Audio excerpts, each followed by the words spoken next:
Bon, les gars, on est de retour. Merci pour qui def anecdote ne pause vidéo. Thank you. Tandarma. Moo dafa woor. Ki nee na jour chou yow.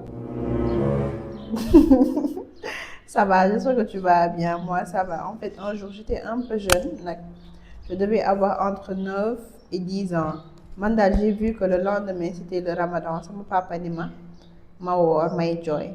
Sama benn tonton di ma kaañ ma mère nag léegi le lendemain ma woor ba ay midi yooyu xiif jàpp ma ni naa dem sama néegu yaay vu que moom elle laisse de la nourriture dans sa chambre ci suufu lal bi man daal ma bàyyi ba sama yaay di génn ma dem tëj bunt bi yendu ci balcon bi ba mu leer ma ni dem na ma dem ci néegam cëppeelu ci fenêtre bi dugg fekk sama tonton di ma ko meew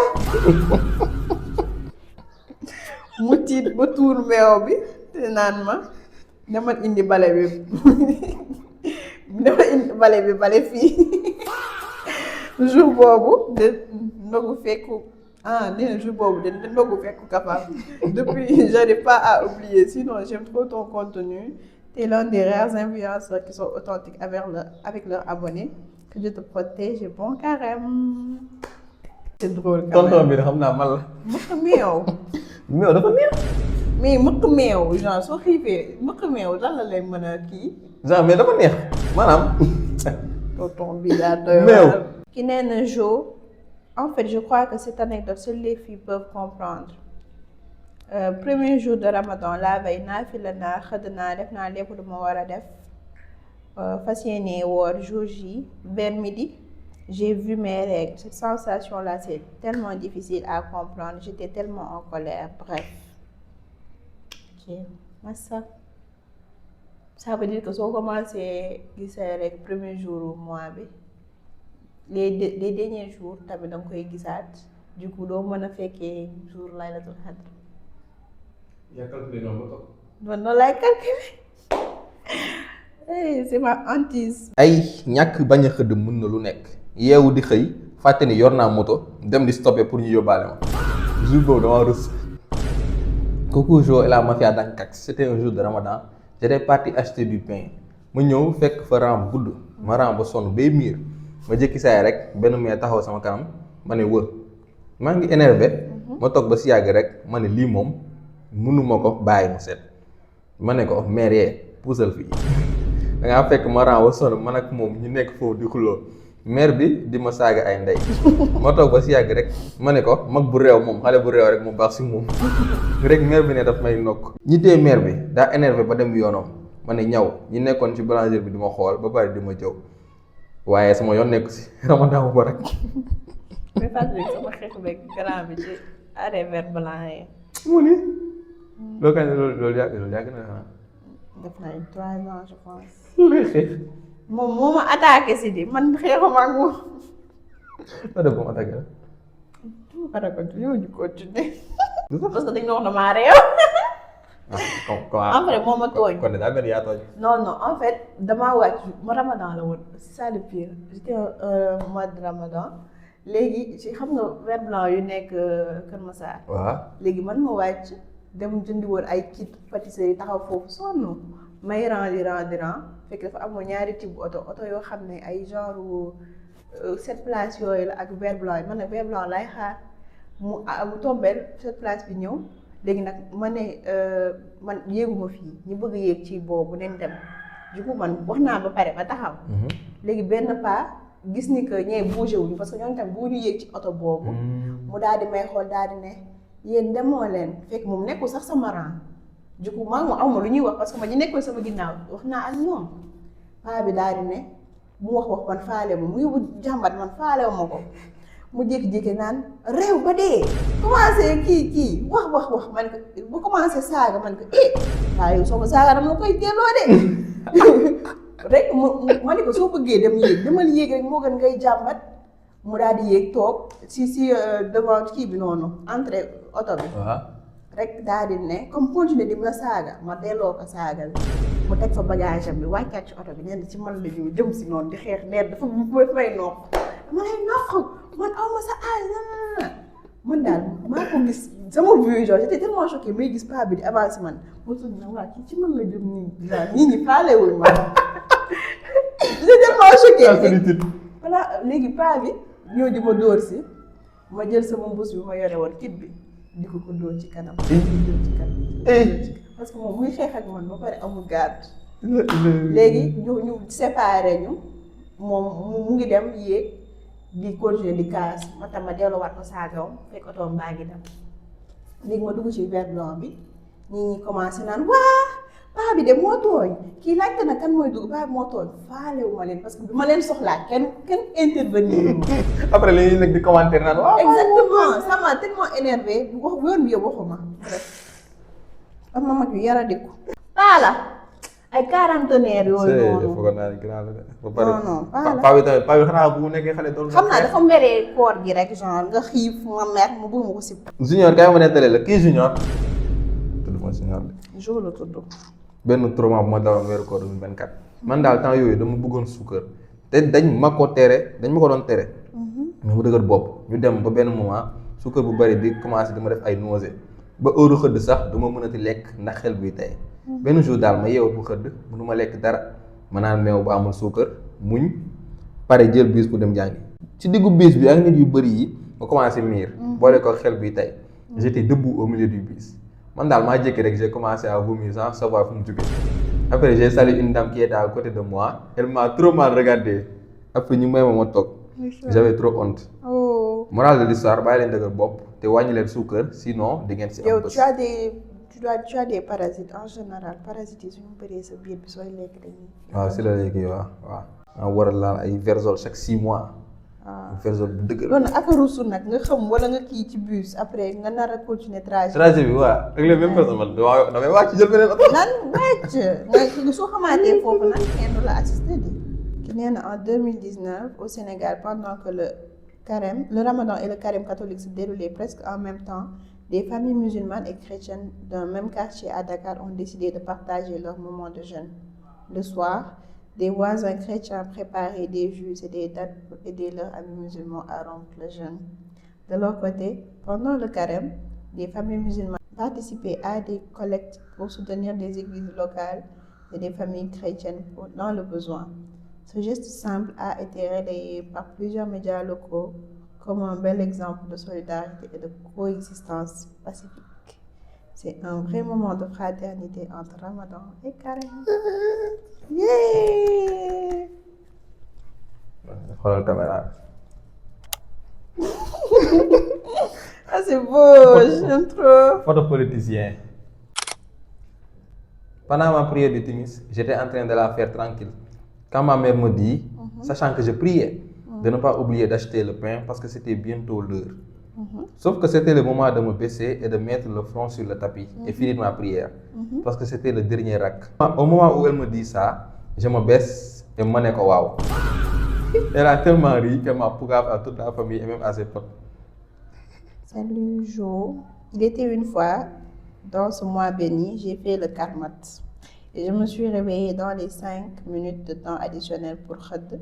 Mais tout à coup, j'entends l'appel de la prière dans une mosquée près de chez nous. Du coup, je lui ai dit que je ne t'écoute pas. C'est l'autre mosquée que je vais écouter. Et après, j'ai continué mon jeûne, tu vois. Tu l'as arrangé, c'est la même chose au Sénégal. Il faut nous déglu pour corriger la déglu. Pendant mon jeûne, j'étais en train de scroller sur Insta et je suis tombé sur une vidéo qui disait il n'y a pas d'heure pour rompre le jeûne. Sur le coup, je me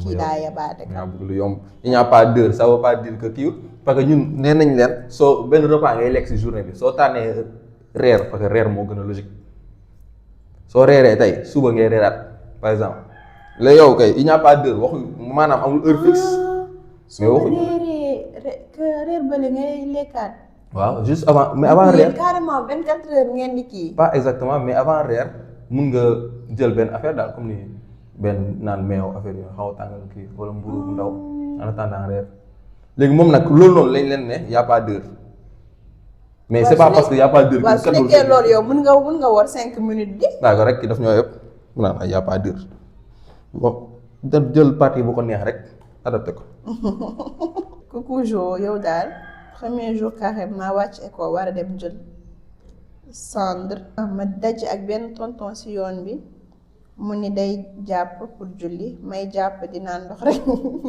man ma bëgg ko dimbali ma jënd ndox jox ko tonton bi ne ma désolé mais damaa woor man ma wax ko ni sànq dama koo gis muy jàpp di naan rek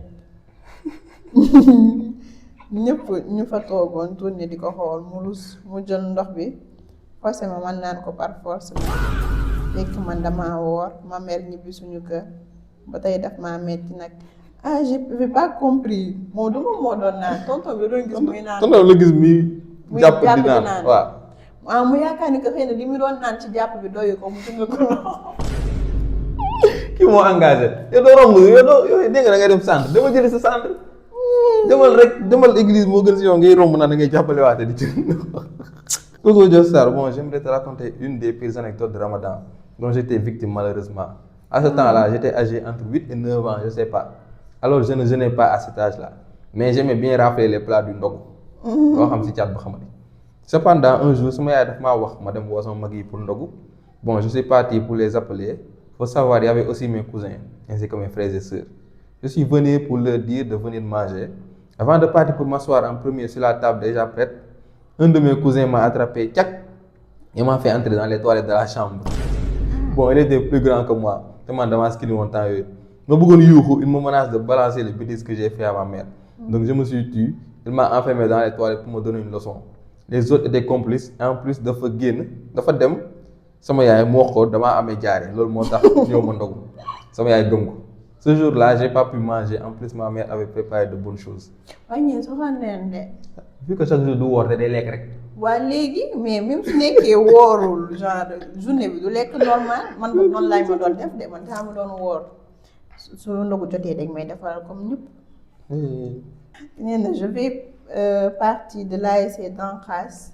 Je suis musulmane et j'ai l'habitude de manger le mélolac de ma petite sœur. Un jour où j'avais jeûné sans le faire exprès, j'ai mangé tout le mélolac du bébé sans le faire exprès.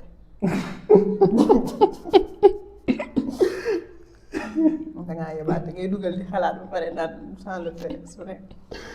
J'avais oublié que j'avais jeûné et le soir pour le ftour, je prépare 18 tacos. Ma mère n'avait pas compté les tacos. J'en avais profité, j'en ai mangé un entier toute seule. Depuis ce jour-là, je regrette d'avoir mangé le tacos. Et ma mère ne l'a jamais su. Sans faire exprès mu lekk tout su nekkoon tuuti la lekk sax. su nekkee yow da ngaa ngëpp nga ne mais lekk ba mu neex nga ne sans faire exprès. Déjà câlin genre le Ramadan damaa doon woor léegi ba ndogu bi jot te vu qu'on est à l'école jusqu'à 20h ñu ndogu maintenant sama xarit bu chrétienne bi elle m'a donné un sandwich avec de la viande de porc. Du coup voilà ñu xeex ba dee et puis man maa commencé woon. Attends léegi man je veux savoir ba xam neex na wu. neex moom dem na ko moom soo ko lekkee moom mosoo gis soo lekk naaw neexul am na ñoo xam ne genre am na ñoo xam ne neexu leen moom. neexu leen. non si. ban goût genre lan moo ko différencier ak yeneen ndawal yi si le goût. maa xam du ma espérer en goût si nag man daal xam naa ne daal lu neex naa ko lekk man lu neexul sax may lekk mën naa lekk rek.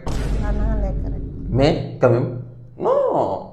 keroog damaa gis sur TikTok benn jiw grillade maanaam waa lii moom du doon neex rek ci feebar rek ne ko boor la dafa neex.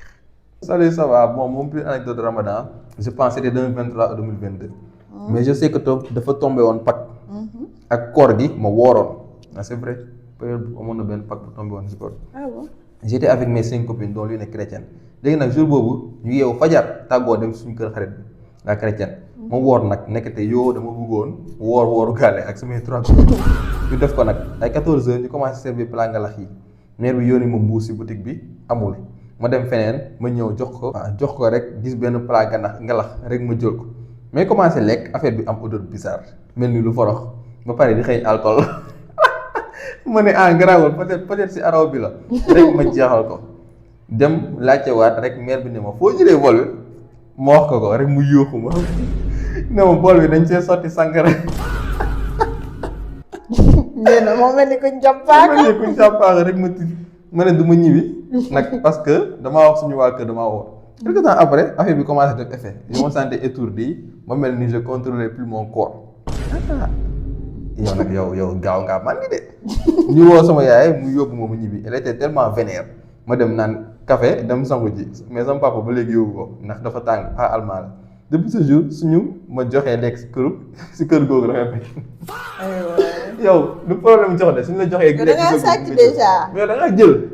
da ngaa jël te xamuñu. bi ngay jël soo tàggu woon dañ fii du pour yow. essayer de rationaliser waa xëy na araw bi moo forox. di lekk di dem rek di lekk yaa ngi lekk ngalax bi am na. yow foo tiitee. ngalax bi dinañ ko def bière ba mu kii. loolu lañ la def non attends ngelaw bu am tuuti alcool nga màndi yow kaw nga màndi. ak xëy na métabolisme kii woo ko. c'est vrai tàmm ko c'est vrai parce que ñun. ça dépend ñun suñu ligne généalogique de am na ñu mun naan donc su ñëwee ba fii. ay fen boobu non mais je pense que au fur et à mesure ngay naan sa organisme day habitué. non.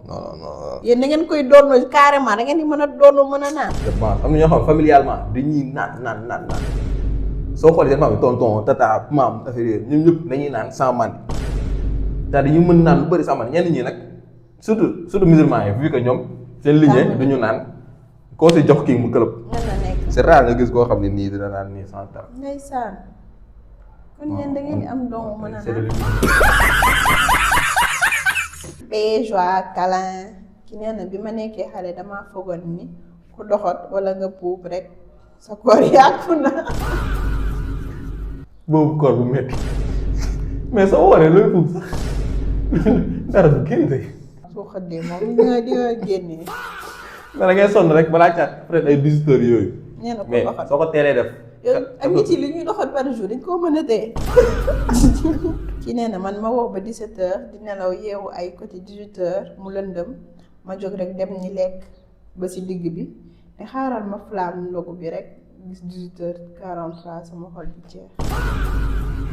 yaa ko tey ñii ñëpp ñoo koy tey. faut savoir que bi ma commencé woor normal yàggul léegi ma ne comme mag naa faut que ma am jom tuuti premier jour bi ma décidé woor comme samay morom ma karmat midi sama bët yi flou mais bi may julli takkusaan damaa julli ba sëlmal mais soog a remarqué ni tubéy laa sol maanaam solo ma yére bu mun julli au lieu que ma jug sol yére julliwaat ma toog di jooy ba nelaw loolu dama ko mës a fàtte fii Ramadan. Paix joie, c'était un temps de carême. Je faisais à l'époque la 6e.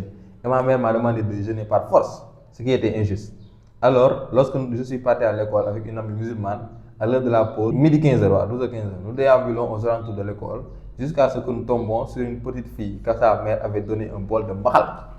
Alors, sans hésiter, on s'est jeté sur la petite. On l'a tabassée pour ensuite manger son repas. Je rappelle qu'on était aussi dans le temps de Ramadan. Donc, toutes les deux, on avait fait du worgal. Ensuite, on a fui. Que Dieu nous pardonne. Je me souviens jusqu'à présent des cris de larmes. Non, mais c'est une dinguerie. xëy na damaa aigri mais moi j'aime pas ça. J'aime pas quand on tape les gens wala abus de force. lii bu ko mag defee dañ koy tëj prison. lii sàcc la sérieux non en plus agression la. agression nit pour mbaxal. agression la. sooy agressé doo agressé sax lu kii. xale bi bu leen porté plainte da ngeen dem tëdd prison pour mineur.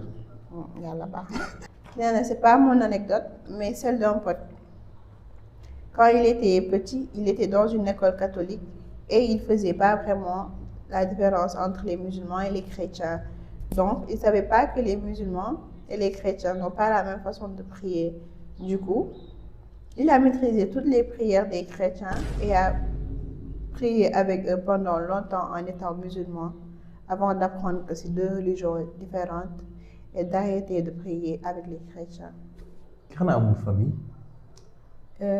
Bon mooy carrément waroon na xam ni que yaa musulman chrétien. Par exemple man sama mag bu góor école catholique la doon jàngee. waaw mais dafa maîtriser woon seen prière et tout. donc c'est mais xale nag soo ko waxul soo ko kiiwul genre moom day jàpp ni ñëpp a yam. day jàpp ni ñëpp a yam waaw. c'est possible. mais c'est bon c'est plus de bienfait sa prière day gën a fort rek yàlla da lay may da nga koy ñaan fii ñaan ko fee.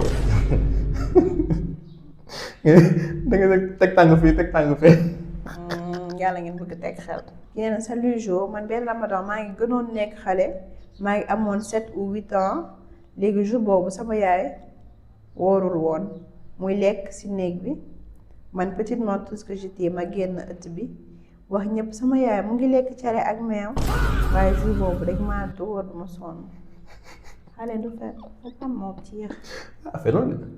mais genre nettali c'est dans le sens de nettali. En tout cas dans tous les cas yàlla du la bindal bàkkaar rek parce que li nga gis nga wax wala nettali bàkkaar la. nettali baaxul. waaw c'est vrai que c'est ça. Salut, un jour de Ramadan j'ai embrassé ma cousine Baye. Baye ah on s'est pas. Ah sa cousine. You. incestueux. genre damay romb gars yi di tufli rek après ma foog ni soo tufliwul sa koor du baax. Tu as quel âge. loolu daf may jaar lu tax nit ñi suñu wooree di tufli rek. ah ñenn ñi peut-être dañoo jàpp ni suñu wanee seen propre salive te genre dem da ngay naan ndox peut-être que gars yi loolu lañ jàpp alors que sa propre salive la. man dama yaakaaroon c'est parce que daa moom muy déclenché si ñoom seen xel day tey moo tax ñuy tufli rek le fait que lekkuñu nekkate loolu moo tax. ah man loolu laa jàpp de. bon je voulais juste vous dire que c'est le Ramadan et le carême donc évitez leen seen fen yi quoi acca kon mu ngi noonu. C'est trop tard, gars, il fait choix câlin. C'était le Ramadan 2023, j'avais 11 ans. C'était mon premier Ramadan, faut pas juger. Il était vers 14h comme ça. Ma mère me dit va acheter quelques courses. Jumbo, pommes de terre, etc. Je marche, puis je vois un vendeur de tchéré. J'achète du lait, je complète tout dans le sachet. Et je mange sur la route, les gens m'ont fixé. J'étais précoce, donc plus grande que mon âge, mais je trouvais bizarre leur regard. Je mange, je finis, et puis boum, je me rappelle que je jeûnais. Tellement j'ai pleuré, mais je te jure que j'avais oublié que je jeûnais. Je suis rentrée, assise sur les escaliers en train de pleurer. J'avais pas osé le dire à ma mère, donc j'ai fait semblant que je jeûnais jusqu'à 19h. Je regrette toujours, ne le dis pas à ma mère. Yoruma sa numéro yaa ba kii wax. Non, t'inquiète, c'est pas grave. C'est l'intention qui compte. Da ngaa fàtte. ah te 11 ans nga amoon donc. Yeah, he was a baby. dafa am suñu dëkkandoo bu mun xaarandoo depuis le début de Ramadan vendredi ba mu ñëw sonné ay 19h ma fay lamp kër gi ba pare ne suñu waa kër ñu noppi mu sonné ba sonn dem ñibbi mu romb ma si bedd bi la lendemain ne ma xanaa da ngeen génnoon dem ba mu ne ko si dañoo demoon Mbuur. ah su fekkee nit ki chaque jour mu xaarandoo tamit ça devient xanaa benn yoon sax. ay waay su nekkee yaakaaram ci ñooñu la ko teg nag. façon man jarul mi kii su ma demee dinaa lekk. non xaarandogu moom sooy xaarandogu tey nga xaaraan fii soo nga xaaraan fay ginnaaw non wala chaque semaine sax vu que Ramadan 4 semaines la mënoo ndogu chaque jour su fekkee comme ni chrétien nga mënoo ndogu chaque jour ndogul fii tey semaine prochaine nga ndogu fii. man ndogoo gu ma sax man. nee na kooku Joy Star man bi may nekk xale ku ñeme woon koor laa ba bi may nekk ado musuma def wóoru gàlle un jour ñu yónni ma mburu ci boulanger bi ma jënd 10 kilos mburu xeetu mburu bi neexoon ma ne waaw man fàtte woon naa sax ni dama woor ma dagg mburu bi ci digg bi ma lekk ba sama xel ñëwaat ma ne xamuma lan laay wax sama yaay ma ne ko benn nag moo ma doon ndàkka ji ma daggal ko ba tey dama ko explication bi c'est lunaire. sa yaay xam na ni ko wóor. benn nag mu doon ndàkka ji ma daggal ko mburu kay. benn jour sama mère moo ma ne ma defar bisaab bi. ma teg sucre ci pétrole fu mu nekkoon. nekkate sucre bi sax pétrole. comme que soo bu 5 litres la ma sotti sucre bi yëpp. en fait c'était imbuvable. tout le monde rendait la tasse en plus on avait des invités. après on m'a traité de tous les noms et depuis ce jour-là si je fais un bon bissap on me dit que ça manque de pétrole. Bref, en 3e, pendant le Ramadan, je faisais souvent un truc. Je termine à 17h, je mets la table, je pars dormir. You know, seule fille de la maison. Donc après mon père arrive, mes frères, etc. et on mange à 17h et quelques. Mais un jour, je suis là fatiguée et tout, je rentre vers 17h30 et je me dis non, faut dormir un peu. Du coup, je dors jusqu'à 18h30. Mon petit frère me réveille, il me passe le téléphone fixe, je réponds et c'est mon père. Papa qui dit allô, ouais, je t'appelle sur ton téléphone, tu réponds pas, hein, va mettre la table. Si c'est pas fait, j'ai des invités importants. Moi je réponds oui, encore à moitié endormi. Mon papa qui dit t'as intérêt à le faire. Fin de l'appel et huge erreur. Ok. Huge. Ah, Huge. excuse-nous, l'anglophone. Je me dis 5 minutes rek et là je me fais réveiller par mon père qui entre dans ma chambre. Ça me fait du naaw, bro. Il me dit calmement, su gan yi demee je vais te tuer. Mon père parle rarement pour rien. J'ai couru mettre la table alors qu'il était déjà l'heure. Après avoir mis la table, je prends une date tàndarma et je run ay waay anglophone bi et je run au magasin de ma mère parce que mon père quand il frappe, il y a que ma mère pour le calmer, genre littéralement. Au magasin, ma mère me dit tu fais quoi ici? Moi qui dis ah rien, tu me manques rek. Ma mère qui sent un truc, il y a quoi? Moi qui dis rien. Je m'assois 5 minutes. Après, mon père l'appelle et lui demande si je suis là. Il lui dit tout. Ma mère me demande de rentrer pour demander pardon. Je dis oui. Mais je traîne sur le chemin pendant 10 minutes ou plus. Après, je vois au loin la voiture de ma mère. Donc, je fais genre que j'entre dans la maison et je reste là-bas. Ma mère gare la voiture, entre et me suit direct. Et me voit direct. Elle sait que je suis pas allée voir mon père. Elle m'accompagne jusqu'à lui et bon, plus de peur que de mal. Il m'a juste Ouais. Mais bon, malgré ça, alhamdoulilah, j'aime mes parents. Là, je suis en licence 1 et je fais les mêmes erreurs. Mais bon, on me pardonne encore aujourd'hui. L'anglophone. Excuse-nous la bilan. waaw Jo benn weeru koor la woon mais dafa war a gàdde. Faut savoir que voisins yi ñu takkal dañuy gis suñu frigo à travers le balcon. léegi ma ubbi frigo bi jël karaafu soow naan ba pare rek gis suñu voisin bi mu ni ma nii daal nga koy jàppee te bu ma ko doon romb damay def laa timide tellement daf maa respecté woon heure ndogu jot mu wax ko sama dara. ci kër jàmm. ñu pini ma 2 jours sans iftar du mooy 2 jours sans xëdda. lu tax voisin bi mu boole ko. kon je nous en prie soo demee meer damay meer si. yow kii gis naa ko kii xam naa genre gis naa ko muy guub soow. bu ko jàppee boole sax kii la koy jàppee genre. balagante. waaw dama la xam yow dama doom bi laa gis nii. tey laa gis bu jàpp soow bi. ci nee na le ramadan passé man ak sama xarit ñoo ànd nekk tout le temps benn jour ñu wàcc école léegi nekkate man moom dafa dem mu ni waa classe bi yëpp dafa woor même man gëmoon naa ko léegi xam naa mu rus le fait que ma gëm ko mu continuer di ma fen léegi nee na heure wàcc jot ma ni ko tey man kese maa woor suñu kër te sama yaay te boloon na ma fiiriir bu saf si la ma wax ni que yow wooroo ma ni ko déet ba tey waxul ñu ñibbi ma ni ko danga may gunge ma añ. après ñu dem seen gàlle xarlu sax ma eggale mu ni waa ma tàngal sama añ ma ni ko vu que dangaa woor demal tëdd si nekk kii moo soxla. ma xarit bi neen daa xarit bi moo ko ne daa woor di giraaw waaw lu tax mu koy siisee. daa woor bref. warul nekk si kanamam. baax na si moom te du moom moo ne daa woor te wóorul. nee na ko vu que dangaa woor demal tëdd si néeg bi après naa la woo mu ni déet. si laa ko wax yaa xam de yow daal fi may ubbiwee bool bi rek may commencé di savourer añ bi rek mu këf bool bi daw ak moom seen kër pour info man asthmatique laa mais jour boobu kenn gënumaa gaaw. déjà bref jour Ramadan 2023 la woon fekk maa ngi doog am copain te sama xarit yi ñoo ma si dugal vu que ñoom ñëpp amoon copain ba mu des man ñu présenté ma suñu benn xarit bu góor man nag du ma génn prisonnier laa. léegi benn jour si koor gi ma am Hervé ak sama copain bi man du ma génn si laa tàggoo suñu waa kër ma ne damay dem naafila si jumaa ji. tey naafila tey moom lii du moom rek de. naafila lay assimilé dem. la plupart des jeunes dañuy te heure naafila la ñuy profité di def soo génnee si mbedd heure naafila ñuy gis si rukki yi booy. non way. wala naafila su jeexee ñuy gis si rukki yi booy ak yenn jours yi ma ne cey ñii de si dañuy profité. ci jumaa bu nekk suñu koñ si lañ ma bàyyi wee ma dem mais dama ma julli de damaa dem sama copain bi toog si pied bi toog si pied koñ bi di waxtaan fàtte woon naa sax naafila laa tàggoo ma toog foofu ba 23 heures. naafila ñaata heure de temps.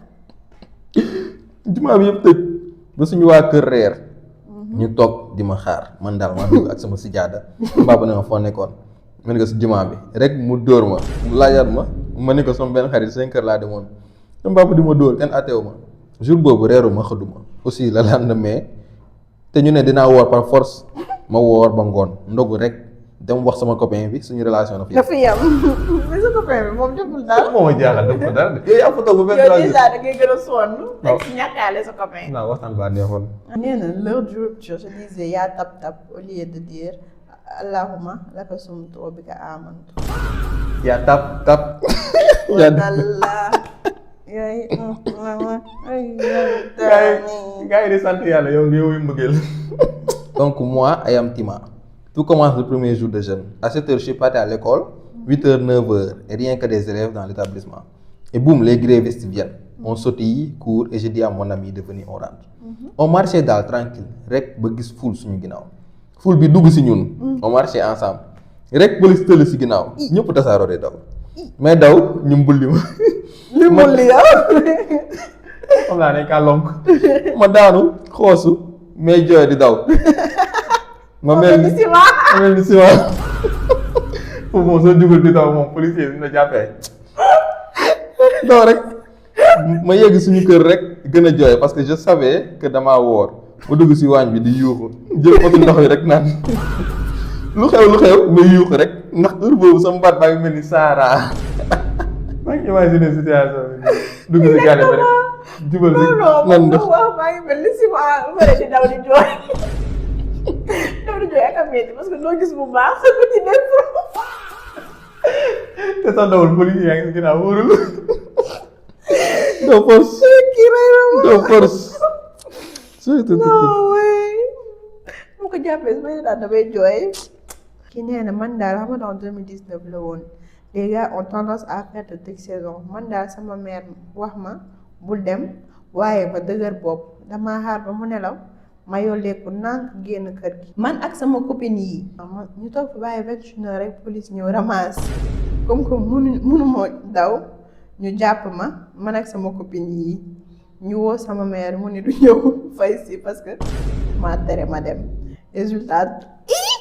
toog naa fa 3 jours génnuma sama benn copine. jëlee si biir. non attends damaa liirul bu baax. xam naa non biir bi xanaa du si police bi. non attends xaaral. si tey saison bi la. non xaaral ma liiraat.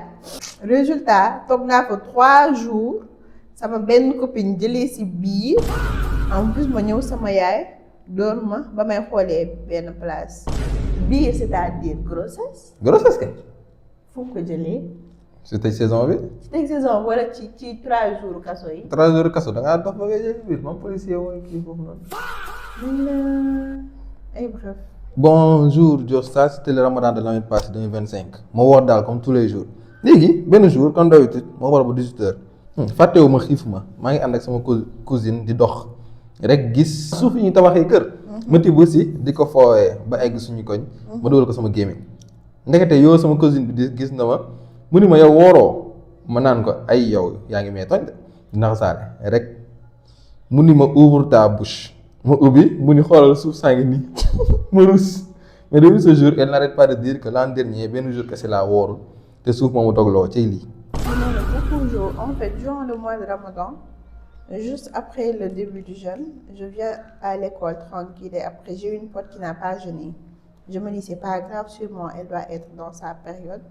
Ensuite, là, go, elle vient vers moi, elle me voit en train de faire mes lacets sans déranger personne. Et là, elle me dit, la gloutonne, c'est enfin décidé à jeûner. Sur le coup, je me dis, mais elle est folle. Puis elle continue en disant, franchement, tu manges tellement, mais tu ne prends jamais de poids. Elle croit que tu fais de la sorcellerie. Bon, un peu fatiguée de cette phrase, je lui dis qu'elle ne va pas m'atteindre avec quelques mots de plus. On est durant le mois de Ramadan, donc je ne vais pas me battre ou l'insulter. Mais la meuf, je crois qu'elle me cherche. Elle se dit que ce serait bien de me fourrer une madeleine dans la bouche. J'avais jeûné. Pour moi, c'était la goutte de trop. Donc, je commence à l'insulter de tous les noms. Et après, elle rigole. Donc là, je l'attrape par la tête. Je commence à la frapper, la cogner et tout. On se bat. 2 de nos amis vont alerter les surveillants. On nous a séparés au final. Elle a mis Il a fini avec des ligaments croisés et 2 semaines de colle. J'ai eu 3 jours de travaux. Depuis, on ne se parle plus, malgré le fait que nos potes ont essayé de nous réconcilier. Bref, c'était tout. J'espère que vous avez aimé mon anecdote. ligament croisé xanaa da nga kaa tànkale. jaaxal na ba ligament croisé si xëy na da ko doon diri xëy daa mun nekk ligament croisé xam fan la. ligament de fii ci tànk ligament croisé fii la si ginnaaw genou. ci ginnaaw la. mooy ligament croisé benn x bu ndaw la moo tax loolu joueur yi rek tax ñu gaañu si parce que c'est très fragile te su yàqoo rek. ah xëy na dañ doon contrôler. ah yow kii bi ko neex lay wax waaye ligament croisé daa mun nekk. si xeex. ligament yaa ma croisé. jaaxal de ba xool leen police kii bi xool leen police Fatoumata bi. daa nduroog jour. daa niroog kan. yow man amu biir. ku am biir léegi. man police bi. Saleh Jo naka moom man daal maa nekkoon xale une petite fille daal amoon ambition woor weeru koor yëpp mais bat ah mais bii bi mais bii bi matul mujjul mat à cause d'une autre petite fille plus grande que moi d'une autre fille ndeysaan j'étais enfant te xaw ma woon dara histoire bi daal dina demee damaa war ba 17 heures yooyu fekk timis mu ngi waaj jot nekk la grande fille là n'avait pas jeûné léegi mu bëgg ku ko si wettali mu woo ma te man dama ko respecté woon ba ragal ko sax ak mu forcé ma dog lekk loo ma chocolat nice nii ko man daal ba ma demee ba màgg laa commencé di prendre conscience di ma doon def lool war ba timis di waaye jot ñu dog loola man ma nangu ko nice quand je repense j'ai trop la haine. sama bu jigéen mos na ma ko def ma ni damay woor jour boobu moom fekk waru woon ma dem jëndaloo ma tool mu yónni ma tool ma dem jëndal ko tool mu ñëw di lekk ma ne ko baax na damaa woor ma ñëw kii wër suba nga woor ñamal rek. parce que dafa bëggoon ku ko wéttal ci lekk bi. J'étais en troisième alors un mercredi décembre j'ai dit que j'ai jeûné. Alors je suis arrivé en classe et j'ai fait mon premier cours mais à quelques minutes de la fin une amie a sorti une bouteille de boisson du coup je lui ai demandé tout en oubliant que j'ai jeûné. Même si cela ne rompt pas le jeûne. J'ai bu. Dès que la première gorgée est passée je me suis souvenu que j'avais jeûné. Je n'ai rien dit j'ai continué ma journée. Ah bah oui tu n'as pas fait exprès. Continuer looy def. xam naa daa tàmbu ñaan. surtout loolu am na ñoo xam ne moom suñu gisee dara classe forcément faa ñu ñam. loolu ma daloon sama rakk yi benn jour moo war sama rakk yi yor midi bi noonu midi bi maa tàmbul lu ñu yor seen saag ma lekk ma def nii ubbi saag bi lekk ba pare de doo fàttali ko ni daa woor ma ne wuy ay. raket ma ne grave waaye mu continuer ba moom ndaw la woon. bu ndaw la woon grave. maa mos woor ba 14h jot naaj bi tàng ba sama yuur yi di baax ma war a jàpp jël satala bi. ma xool gauche xool droite gisuma kenn ma yenn satala bi di naan ba yàlla may ma jàpp sama jàpp continuer sama koor xam nga ne moo koor xamuloo continuer xanaa xiifal kay waaye du koor. Voilà, c'était avant le carême. Un prêtre diocésain était venu pour parler d'un projet de santé. Lui prêtre diocésain. Prêtre diocésain prêtre la rek mais prêtre boo xam dafa jógee feneen quoi. En quelque sorte pour faire simple. bu la ma jàppate explication pour faire simple waaw. Sinon man damaa tàmm di wax gars yi naa ma non c'est pas ça. Pour faire simple rek. Voilà, à l'homélie il dit paix et joie. Au lieu de dire amen, certains qui étaient derrière nous on dit câlin. Et tout ça à cause de toi. yow la kay. man la moom mais yéen a concentré wu du ma nangu. Après le prêtre il parlait en majuscule, c'était archi drôle et très intéressant. Mais sinon ton vidéo sont bien intéressantes, tu représentes bien les chrétiens. Yeah. Coucou Joey Star. Et joie câlin.